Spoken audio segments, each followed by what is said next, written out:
What's up, guys? In this video, we're going to review the 9 iron rules that Rollo Tomassi talks about in his infamous book, The Rational Male. And we're going to break down whether these rules are legit or full of shit.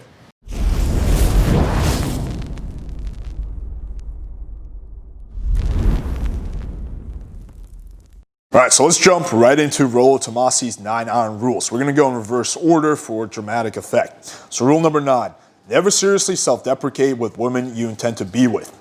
So he's basically saying just own your shit, right? Like, for example, let's say you were feeling off one night and you had a bad date. Don't send her a text, be like, oh, I'm so sorry, I was a little off that night. Just fucking own that. And this one is very true, 100% agree, so this one is legit. Rule number 8, let the woman figure out why she won't fuck you. Don't do it for her. So this is kind of weird wording, but what he's trying to get at is like, don't just fucking go in just expecting rejection. Like, don't self-sabotage yourself. Like, give it your honest shot with every chick. Don't put her on a pedestal. Don't think she's better than you. And then, let the cards unfold. Like, if she decides not to fuck you, it should be because she decided that for whatever reason, not because you gave her a reason because you were insecure. And this one is also very true.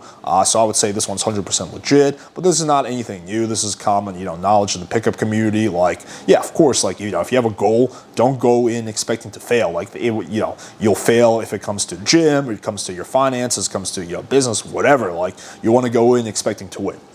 Rule number 7, time is better spent building new relationships than trying to save failed relationships. Very true as well. So again, the point here is that, like, okay, let's say you're in a relationship and your chick cheats on you, and a relationship spirals downhill, and then let's say you give an opportunity to either work on that relationship and try to fix it, or go out, meet a new girl and start a new relationship. He's saying that your time is going to be much better spent trying to start the new relationship. And I largely agree with this one as well. As I always say, when it comes to dating, there's 3 factors, right? There's you, or let's say 3 entities. There's you, there's the girl, and then there's the relationship. So maybe you and the girl really like each other, but the relationship is bad because of, let's just say a lot of resentment and shit that has happened. That's going to be very hard to overcome. It's much better than to spend all your energy fixing on that, because you're always going to have that elephant in the room. It's much better to just learn from your mistakes if, it was something that you did. And, there's always going to be something you can learn from every relationship. Even if it was 100%, let's just say the girl's fault, you still chose to date that girl, right? So that shows that, you didn't select your mate, to the best of your ability. So that's still something you can learn, and just apply that to your relationship. So this one is also legit. Rule number 6, women can't unconditionally love a man.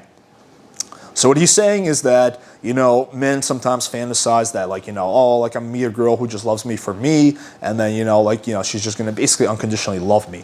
And he's saying that doesn't exist, right? And this one is also very true. So I think that a good way to put it is that women can absolutely love a man just like men can absolutely love women. However, let's say, you get married, right? And initially, she loves you because you're this, awesome guy who's there for her and who's just, high value. But then you start letting yourself go and you get fat, and then, maybe you're not on your purpose anymore, and you get a little needy, you get a little, grumpy, maybe you don't fuck her as well anymore. Maybe you start losing attraction, so you're not into his sex, right? That love is not going to last forever. It's not unconditional. Now, of course, there are some exceptions. There are some situations where women will truly unconditionally love a man, like no matter how much shit the man does. But in reality, that's just not human nature, right? Like, people fall in and out of love, right? So again, don't expect unconditional love. It's important to maintain attraction. If you want more information on that, you can check out this video. So I think this one is also 100% legit. Like, the only unconditional love that really exists is kids, parents, and pets. Rule number 5, never let a woman be in control of the birth control. So the point he's making here is that, like, if you, let's say you start, where you're having sex without condom, a woman might trick you into thinking that she's on birth control, but then, in reality, like, she's not, and then she's going to get pregnant with your kid, and then you're going to be fucked for alimony and whatever, child support. So this one, I would say, is largely fucking paranoid and bullshit. Yes, that will happen if you're hooking up with, let's just say, ghetto, crazy girls who are like hood rats and who, like, their version of success is getting pregnant with your child and getting, child support, right? But normal, decent girls don't fucking think like that, don't do that. Like, I can't imagine any of the girls I hook up with ever even entertaining this notion, right? So if you are hooking up with those kind of girls, I think the issue isn't like fucking hiding your condoms, but raising your standards, like hooking up with a higher caliber of girls. And also, like, it just seems like you're going to be in a relationship and you're going to fucking wear a condom, like, that just sounds miserable. Like, one of the best things about being in an exclusive relationship is you don't have to worry about STDs anymore. You're only sleeping with each other, so you can have sex without a condom, right? Like, but that does involve some element of trust. Like, if you really can't trust a girl with that, then honestly you should not be in a relationship because you can't trust her with anything else. Like, that just seems like extremely silly. So this one is bullshit. Rule number 4, never live with a woman who you're not married to and don't plan on marrying within 6 months. The logic he's using to justify this is that if you're living with someone, you can get what's called common law marriage. And so, like, let's say the relationship ends, she might fuck you over because, again, you're technically common law married. So first of all, this will heavily depend on the state that you live in. In some states, common law marriage doesn't kick in until like 3-4 years. Some states don't have it. So I think a good place to start is to actually look up the law in your particular state when it comes to common law marriage. Secondly, I would never ever consider marrying a girl, and yes, I might in some alternative universe get married one day. I would never consider marrying a girl who I haven't lived with for an extensive period of time, because you really get to know someone like some next level shit when you guys are living together, right? And why would you consider marrying a girl who you haven't lived with for an extensive period of time? So I just don't really see his logic. I understand the point he's trying to make, but I just don't agree with the logic. So this one I would say is largely bullshit.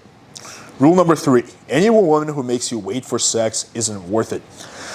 So what he's trying to say here is that, like, you shouldn't be with girls who use sex as a power play, like, who are like, who are using sex as a form of currency to manipulate you and get you to do shit.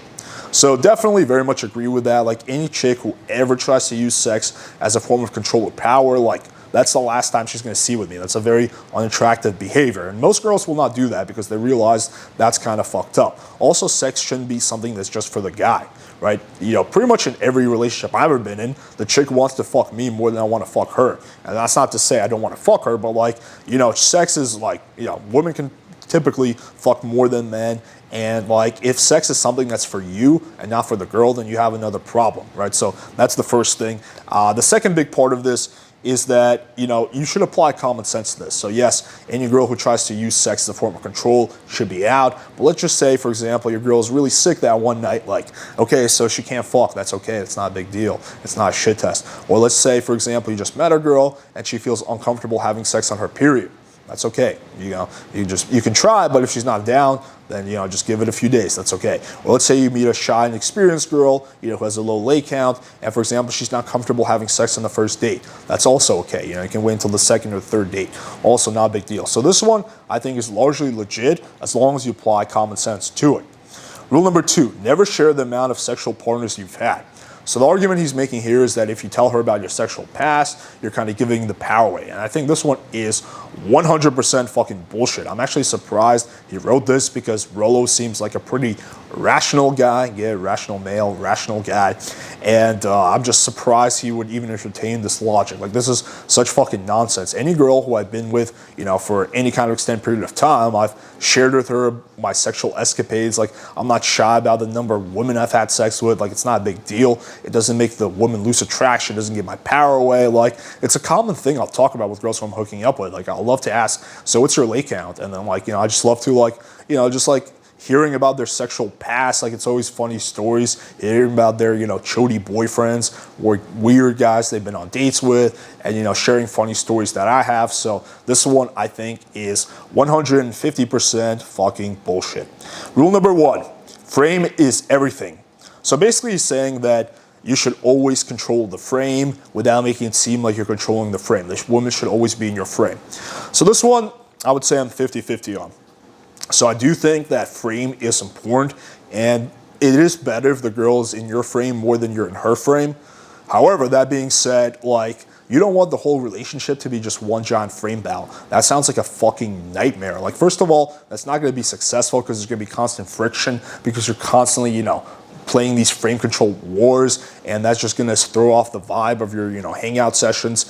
Second of all, it's just not something that I really would ever want to be in myself. Like, you want to be with a chick, like, long term, who you can relax with, you can just be at ease, you can be yourself, you don't have to worry about little shit, you're not constantly trying to game her. You shouldn't also be trying, like, constantly control the frame. Like, again, that just sounds like being in a dynamic that I don't want to be with. Like, imagine, your best friend, someone who you take road trips with and you hang out with, it's someone who you feel like you always have to control the frame.